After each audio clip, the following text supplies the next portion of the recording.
இதெல்லாம் தாண்டி படத்துல வந்து ஆர்ஜே பாலாஜி அவர்கள் ஒரு வில்லனா நடிக்கிறாரு. இந்த படத்தோட ஸ்டார்டிங்லேயே சொல்லியிருந்தாங்க. இந்த படத்துல வந்து ஆர்ஜே பாலாஜி அவர்கள் ஆன்டகனிஸ்டா பண்றாரு. சூர்யா அவர்கள் புரோட்டகனிஸ்டா பண்றாரு அப்படின்றத சொல்லியிருந்தோம். ஸோ வந்து இதுல 2, 3 சீன்ல பார்க்கும்போது ஆர்ஜே பாலாஜியோட பிரசன்ஸ் வந்து இருக்குன்னு சொல்லலாம். ஏன்னா பின்னாடி வந்து சூர்யா அவர்கள் வந்து அவர் கிட்ட க்ளோஸ்அப்ல வந்து ஒரு மிட் ஃபிலிம் க்ளோஸ்அப்ல வந்து ஒரு டயலாக் ஒன்று சொல்லுவாரு. பார்க்கும்போது வந்து பேக்ரவுண்ட்ல ஒரு தலை ஒன்று இருக்கும். இந்த தலை எங்கேயோ பார்த்த மாதிரியே இருக்கே, யாரு அப்படின்னு பார்த்தோன்னா வந்து வேறு யாரும் இல்லை, இந்த படத்தோட டிரெக்டரான ஆர்ஜே பாலாஜி அவர்கள்லாம் வந்து பின்னாடி வந்து ஒரு லுக்கில் ஒன்று பார்க்குறதையும் அதில் தெரியுது.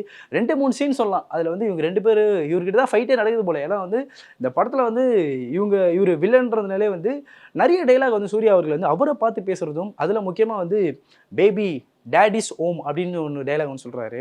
ஸோ அந்த டைலாக் ஒரு சைடு இருக்கா, அப்படியே கட் பண்ணோன்னா வந்து இன்னொரு சைட்லேயும் வந்து இன்னொரு டைலாக் சொல்கிறாரு. அதில் வந்து மேரா பாய் இது நம்ம டைம் அப்படின்னு சொல்கிற அளவுக்கும் இன்னொரு டைலாகும் இருக்குது. ஸோ நம்ம காலம் அப்படின்னு சொன்னதை தாண்டி இப்போ இது நம்ம டைம்டா அப்படின்னு சொல்லி சூர்யா அவர்கள் ஒரு ரிஜிஸ்டர் பண்ணுறாருன்னு நினைக்கிறேன் டைலாக் மூலியமாகவே.